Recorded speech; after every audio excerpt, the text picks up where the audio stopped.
Hi hello friends, welcome back to my channel Divya Nagesh vlogs. ఎలా ఉన్నారు friends? అందరూ బాగున్నారా? మేమైతే చాలా బాగున్నాం. మీరు కూడా బాగుండాలని అయితే మనస్ఫూర్తిగా అయితే కోరుకుంటున్నాను. మా వీడియోస్ కనుక మీకు నచ్చినట్టయితే ప్లీజ్ లైక్ చేయండి, షేర్ చేయండి, అట్లా కామెంట్ కూడా చేయండి. మీరు లైక్ చేయడం వల్ల మన వీడియో అనేది ఇంకా కొంతమంది వ్యూవర్స్కి అయితే వెళ్ళే ఛాన్స్ ఉంటుంది. వాళ్ళు కూడా మాకు సపోర్ట్ చేస్తారు కదా మా వీడియోస్ నచ్చితే. అందుకోసమని ఖచ్చితంగా ఒక లైక్ చేయడం మాత్రం మర్చిపోద్దు. ఇంకా మన వీడియో ఏంటిది అంటే దీపపు ప్రమిదలు అయితే ఇలా క్లీన్ చేసుకోవాలనేది సూపర్ ఫాస్ట్గా అయిపోయే టిప్ అయితే చెప్తాను. లాస్ట్ వరకు అయితే వీడియో అయితే స్కిప్ చేయకుండా అయితే చూడండి. నచ్చితే మాత్రం లైక్ చేయండి మొత్తం చూసిన తర్వాత. ఇంక ఈరోజు అయితే స్పెషల్గా పప్పుచారు అయితే చేసుకుంటున్నాను. నాన్ వెజ్ అయితే ఇంట్లో ఉన్నా లేకున్నా వీక్లీ వన్స్ అయితే మా ఇంట్లో ఖచ్చితంగా పప్పుచారు అయితే చేసుకుంటాము. చాలా టేస్టీగా చాలా బాగుంటుంది. నాకైతే చాలా ఇష్టం అన్నట్టు. నాన్ వెజ్ ఉన్నా కూడా అంత రైస్ తింటామో లేదో తెలియదు, కానీ పప్పుచారు ఉన్న రోజు అయితే నేను కొంచెం రైస్ అయితే ఎక్కువనే పెట్టి మంచిగా అయితే అన్నం తింటాము. ఇంకా నేను ఎలా చేస్తానో వీడియో కావాలి అనుకున్న మాత్రం కమెంట్ చేయండి. నేనైతే ఫుల్ వీడియో కూడా తీస్తాను. ఇక నార్మల్గా అందరికీ తెలిసే ఉంటుంది కదా అని చెప్పేసి అయితే నేను ఫుల్ వీడియో అయితే తీయలేదు. ఇంకా బెండకాయలు అవన్నీ, ములక్కాయలు, దొండకాయలు, కరివేపాకు అట్లనే అన్నీ అయితే వేసుకొని కారం, ఉప్పు, చింతపండు రసము, పప్పు అయితే ఆల్రెడీ ఉడకబెట్టి అయితే అందులో కలిపేసుకున్నా అన్నీ.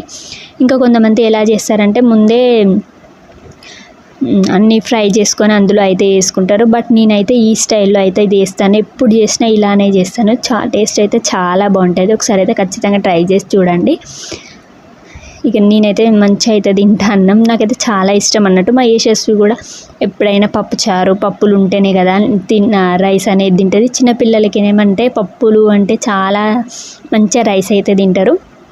అందుకోసమని మీరు ఎప్పుడైనా గమనించిండ్రో లేదో, అంగన్వాడికి పోయినా కూడా ప్రతిరోజు పప్పే చేసి పెడుతుంది. ఎందుకంటే పప్పు అంటే చిన్నపిల్లలకి చాలా ఇష్టం. పప్పుతో రైస్ అనేది మంచిగా తింటారని చెప్పి పప్పు అయితే వేసిస్తారు. ఇంకా మన టిప్ ఏంటిదో ఇప్పుడు నేనైతే చెప్తాను. నీట్గా అయితే అయిపోతాయి. లాస్ట్ వరకు వీడియో అయితే స్కిప్ చేయకుండా అయితే చూడండి. ఫస్ట్ ఒక స్టీల్ గిన్నెలో అయితే వాటర్ తీసుకోండి. వాటర్ అయితే తీసుకున్న తర్వాత అందులో కొంచెం చింతపండు అయితే వేయండి. నేను కొంచెం పెద్ద గిన్నె తీసుకున్నా, ఎందుకంటే అన్ని ప్రమిదలు అయితే పట్టాలి కదా అందులో. అందుకోసమని పెద్ద గిన్నె అయితే తీసుకున్న తర్వాత అందులో కొంచెం వాటర్ పోసుకున్న తర్వాత చింతపండు అయితే ఒక 2-3 రెమ్మలు అంత ఉంటుంది కదా, చింతపండు అయితే తీసుకొని చింతపండును ఇంకొక నిమ్మకాయ అయితే తీసుకున్నా. మీ దగ్గర ఎక్కువ ఐటమ్స్ అయితే ఉన్నాయి అనుకోండి, మీరు కొంచెం 1-2-3 నిమ్మకాయలు అట్లా అయితే తీసుకోండి. నేనైతే మా దగ్గర ఒక 4 ఉన్నాయి కదా అని చెప్పేసి ఒక నిమ్మకాయ అయితే సరిపోతుంది కదా అని ఒక నిమ్మకాయ తీసుకొని దాన్ని అయితే కట్ చేసుకొని ఫస్ట్ అయితే రసం అయితే పిండుకున్నా. రసం అయితే పిండిన తర్వాత ఆ నిమ్మకాయలు కూడా అయితే అందులోనే వేయాలి, పడేయొద్దు. చూడండి ఎట్లున్నాయో, మొత్తం ఆయిల్ అయితే దానికి అంటి మొత్తం చాలా ఇట్లా మొత్తం మంచిగా లేవు అని చెప్పేసి ఈరోజు అయితే నేను కూడా క్లీన్ చేసుకున్నట్టు ఉంటుంది. ఇంకా మీకు కూడా చెప్పినట్టు ఉంటుంది కదా, మీకు కూడా యూజ్ అవుతుంది అని చెప్పేసి అయితే వీడియో అయితే తీస్తామని చెప్పేసి అయితే ఇక వీడియో అయితే స్టార్ట్ చేసిన. ఇంకా మా దగ్గర చిన్న ప్రమిదలు, పెద్ద ప్రమిదలు అయితే ఉన్నాయి.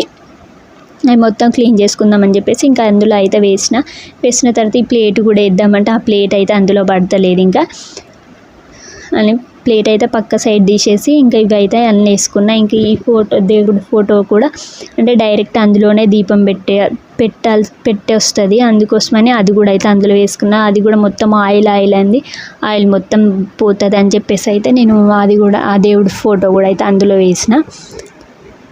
ఇంకా కొంచెం వాటర్ అయితే హీట్ అయిన తర్వాత అందులో నేనైతే కార్తిక షాంపూ అయితే వేస్తున్నాను. ఎందుకంటే మా ఇంట్లో మేము కార్తిక షాంపూ పెట్టుకుంటాం కాబట్టి నేనైతే కార్తిక షాంపూ అయితే వేస్తున్నా. కాకపోతే మీ దగ్గర ఏ షాంపూ ఉన్నా మీరైతే వాడుకోవచ్చు.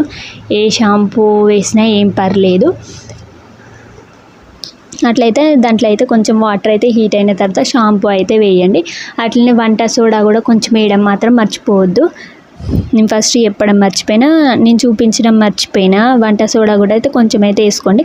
ఇట్లా కొంచెం అయితే వాటర్ అనేది మంచిగా ఇట్లా పొంగులాగా వచ్చినాక ఒక 15 మినిట్స్ అట్లా చేసిన తర్వాత చూడండి. ఇప్పుడైతే బయటికి తీసుకోండి. బయటికి తీసిన తర్వాత కొంచెం మన బోళ్ళు తోమే సోప్ అయితే ఉంటుంది కదా, ఆ సోప్ తోటి అయితే మొత్తం అయితే ఇట్లా తోమేసేయండి. ఇంకా తోమి కడిగితే చూడండి ఎంత నీట్గా కొత్తగా అయితే అయిపోతాయి. ఇంకా మనం ఇప్పుడే కొన్నట్టు ఉన్నాయి కదా అవి. చూడండి చాలా నీట్గా అయితే అయిపోతాయి. ఈ టిప్ కనుక మీకు నచ్చినట్టయితే ఖచ్చితంగా మన ఛానల్ని అయితే సబ్స్క్రైబ్ చేసుకోండి. అట్లనే ఫ్రెండ్స్ అండ్ ఫ్యామిలీ మెంబర్స్ అందరికైతే మన ఛానల్ని అయితే షేర్ చేయండి. మీకైతే వీడియో యూజ్ అయిందని అయితే నేను అనుకుంటున్నాను. ఇక అన్నీ అయితే అట్లనే తోమేసుకోండి, తోమి కడిగేసేయండి. ఇంకా చాలా బాగా నీట్గా అయితే అయిపోతాయి. ఇంకా మీకు ఇలాంటి వీడియోస్ కావాలి అనుకుంటే మా ఛానల్ని అయితే సబ్స్క్రైబ్ చేసుకోవడం మర్చిపోద్దు. అట్లనే బెల్ ఐకాన్ కూడా క్లిక్ చేసుకోండి. ఇది ఫ్రెండ్స్ వీడియో అయితే. ఇంకా మీకు ఎలాంటి వీడియోస్ కావాలో కామెంట్ చేయడం మాత్రం మర్చిపోవద్దు. ఇక కొత్తగా అయితే మెరిసిపోతున్నాయి ప్రమిదలు అయితే. ఇక నీట్గా అయితే అయిపోయినాయి మొత్తం.